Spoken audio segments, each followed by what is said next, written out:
Hello friends, स्वागत है आप सभी का रवि सर यूके वाले में। तो आज की वीडियो उत्तराखंड एसएससी 10+2 और ग्रेजुएट लेवल के लिए, जिसमें हम बात करने वाले हैं उत्तराखंड के समूह गौ, खनिज सहायक और वीडियो जैसे सभी एग्जाम के लिए। और आज हमारी वीडियो रहेगी उत्तराखंड के भूगोल की, जिसमें हम बात करेंगे उत्तराखंड की जलवायु से। और इसमें हम देखेंगे ग्रीष्म ऋतु, वर्षा ऋतु और शीत ऋतु में किस तरीके की यहाँ पर क्रियाविधि रहती है और यहाँ पर क्या क्या परिवर्तन आते हैं। तो आज हमारी ये 25th क्लास है यहाँ पर। इससे पहले मैंने 24 वीडियो यहाँ पर उत्तराखंड के टॉपिक से बना दी हैं, जिसमें हमने उत्तराखंड के भूगोल को डिस्कस किया है, साथ में उत्तराखंड की राजनीति को डिस्कस किया है।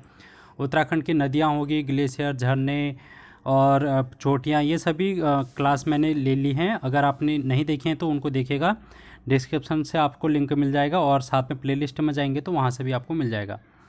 इसके अलावा आप यहाँ पर देखेंगे वर्ल्ड हिस्ट्री में भी हमने यहाँ पर बहुत सारी 2-3 टॉपिक कवर कर लिए हैं। आप उसको भी वहाँ पर से देखेगा, आपके एग्ज़ाम के लिए इम्पोर्टेंट रहेगा। और उसका लिंक भी आपको यहाँ पर डिस्क्रिप्शन में दे दूँगा, वहाँ से आप इसको देख लेना। उसके अलावा यहाँ पर क्वेश्चन सीरीज़ की वीडियोज़ भी हैं जो कि आपको देखनी है। यहाँ पर स्टैटिक जीके के क्वेश्चन भी हैं और साथ में उत्तराखंड के क्वेश्चन भी हैं जो कि आपको देखने ज़रूरी हैं। तो चलिए शुरू करते हैं। इसके अलावा यहाँ पर आप टेलीग्राम चैनल ज्वाइन कीजिएगा, यहाँ पर से आप पीडीएफ डाउनलोड कर सकते हैं एक किसी भी क्लास की। तो यहाँ पर आपको सारी पीडीएफ यहाँ पर आपको मिल जाएंगी, ठीक है। यहाँ पर हम चलते हैं उत्तराखंड की जलवायु की ओर और देखेंगे किस तरह की यहाँ पर उत्तराखंड की जलवायु पाई जाती है। उससे पहले हम यहाँ पर एक चीज़ डिस्कस कर लेते हैं। सबसे पहले तो ये जलवायु क्या है और दूसरा हम मौसम को डिस्कस कर लेते हैं, मौसम क्या है। बहुत से लोग कन्फ्यूज़ होते हैं कि जलवायु और मौसम एक ही चीज़ है या फिर अलग अलग चीज़ है। तो इस चीज़ को आज आप यहाँ पर समझ लें कि दीर्घकालीन दशाएं जो होती हैं, जैसे कि मौसम परिवर्तन होते हैं हमारे इन्वायरमेंट में, जो कि ताप, दाब और वर्षा के कारण जो भी हमारे इन्वायरमेंट में चेंज होते हैं, जो कि हमको बहुत सालों तक दिखाई देती है, उसको हम बोलते हैं जलवायु, ठीक है। ये क्या है, दीर्घकालीन दशाएँ होती हैं। लेकिन अगर मौसम की बात करें तो ये सारी ही दशाएं होती हैं, लेकिन ये कैसी होती हैं, एक अल्पकालीन दशाएं होती हैं। मतलब पल भर में चेंज हो जाएगा। जैसे कि आज बारिश का मौसम है तो कल धूप आ जाएगी, तो कल धूप है तो परसों ठंडा हो जाएगा। तो इस तरीके से ये क्या है, एक मौसम है, लेकिन इसको हम जलवायु नहीं कहेंगे, ठीक है। तो मौसम जो है वो परिवर्तन होता रहता है जल्दी से जल्दी, लेकिन जलवायु को चेंज होने में टाइम लगता है, सालों साल लग जाते हैं। तो तब तक एक ही प्रकार की जलवायु यहाँ पर देखने को मिलती है। तो इस तरीके से आप यहाँ पर समझ गए होंगे कि जलवायु क्या होती है और मौसम क्या होता है, ठीक है। अब आप देखेंगे यहाँ पर जो जलवायु है इसको प्रभावित करने वाले क्या क्या कारक हो सकते हैं, जलवायु को प्रभावित क्या कर सकते हैं, ठीक है। हम यहाँ पर देखेंगे कि उत्तराखंड जो है एक पहाड़ी इलाका है। यहाँ पर मैदान कम है, तराई वाला एक क्षेत्र कम है, लेकिन यहाँ पर जो ज़्यादा हिस्सा देखने को मिलता है वो पहाड़ों का देखने को मिलता है। तो यहाँ पर ऊंची ऊंची चोटियाँ पाई जाती हैं और हिमालय पाया जाता है। तो जिस कारण यहाँ पर आप देखेंगे कि जो इसकी ऊंचाई है, ये जो जलवायु है उसको प्रभावित करती है। तो इसी वजह से जो पहला कारक है उत्तराखंड की जलवायु को प्रभावित करने वाला कारक, वो है ऊंचाई। अब आप देखेंगे कि जो उत्तराखंड है वो ग्लोब के उपोष्ण कटिबंधीय क्षेत्र में आता है, ठीक है। उपोष्ण कटिबंधीय जलवायु के अंतर्गत आता है। ये क्वेश्चन आपसे पूछा जाएगा तो आप बोलेंगे कि ये सब ट्रॉपिकल जोन में आता है। तो सब ट्रॉपिकल जोन क्या होता है उसको देख लेते हैं। अगर आप यहाँ पर ग्लोब देख रहे हैं, ये ग्लोब है, तो ग्लोब में आप एक मध्य वाली रेखा देखेंगे, इसको बोलते हैं विषुवत रेखा।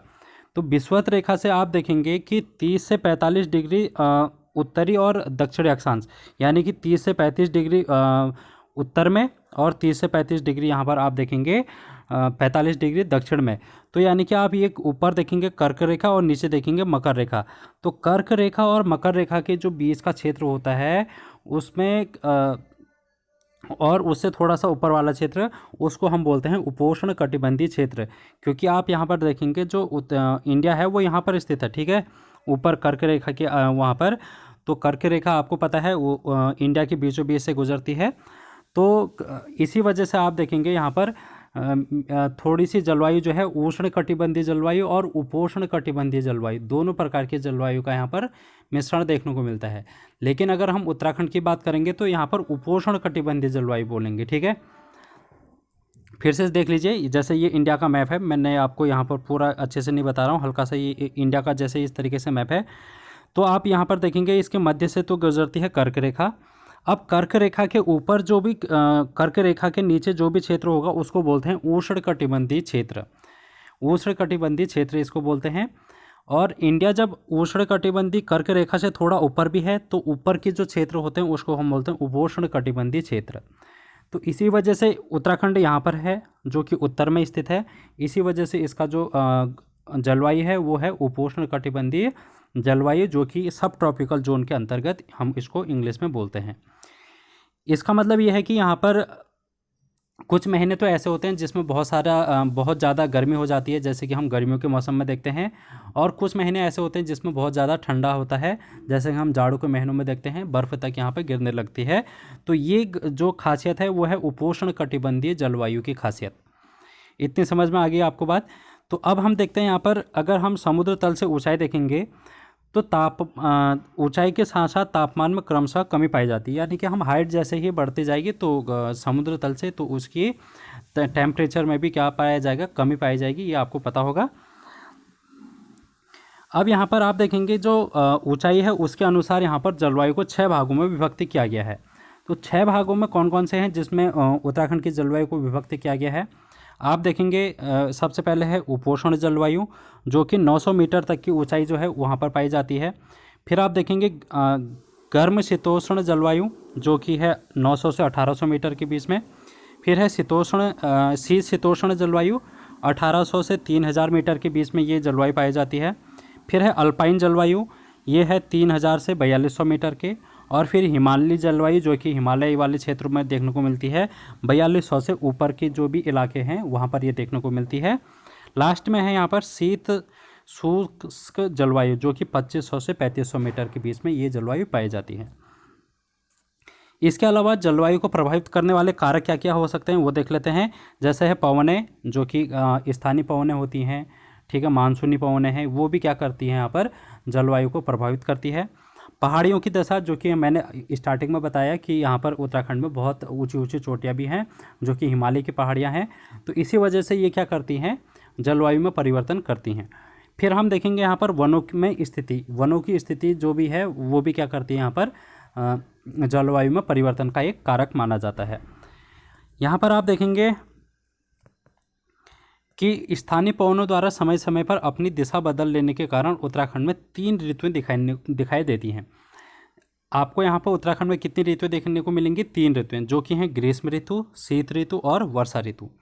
अब हम इन तीनों ऋतुओं को देख लेते हैं किस तरीके से इनका टाइम पीरियड है और यहाँ पर क्या क्या चीज़ें होती हैं, कौन से परिवर्तन इनमें देखने को मिलते हैं, वो सारी चीज़ें अब हम डिस्कस कर लेते हैं। सबसे पहले हम ग्रीष्म ऋतु यानी कि समर सीजन के बारे में बात करते हैं। तो स्थानीय भाषा में इसको देखेंगे आप रूढ़ी या फिर खरसाव बोला जाता है, ठीक है।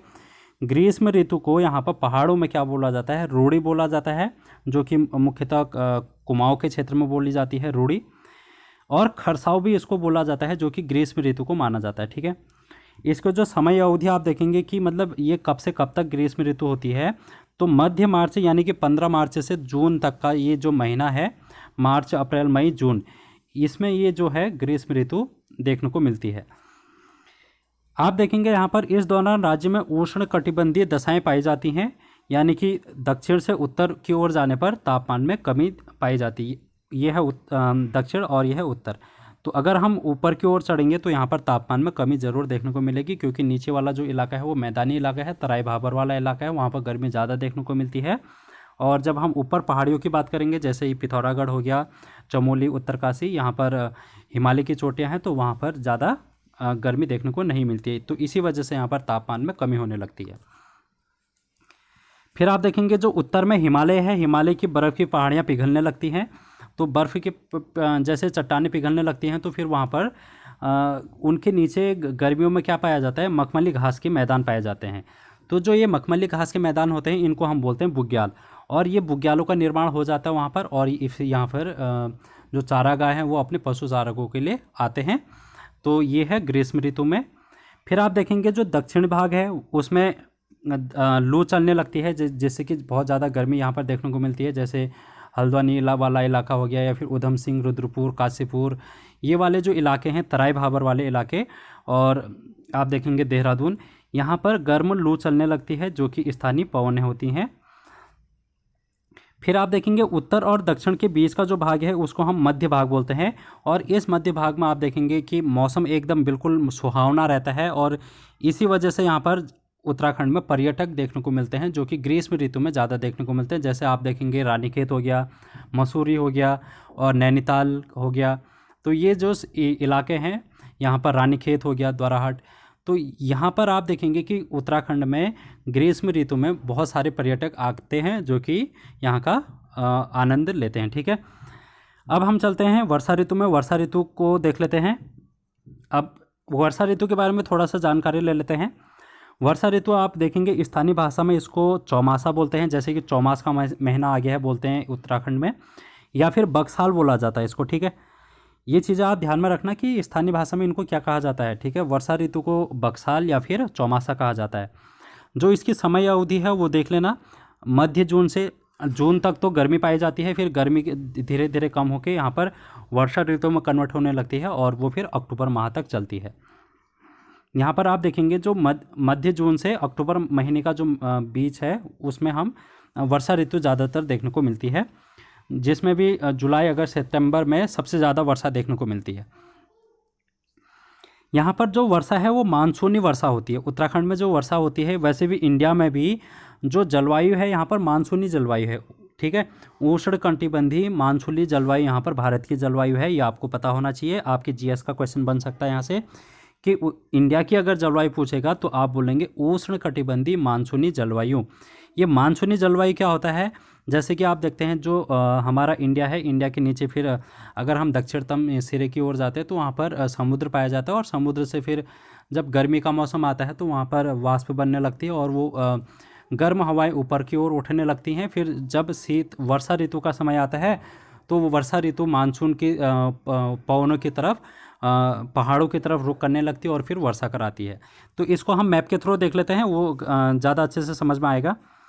यहाँ पर मैंने इंडिया का मैप बना रखा है जो कि यहाँ पर आपको दिखाया गया है। आप नीचे देखेंगे ये है दक्षिणी मानसून।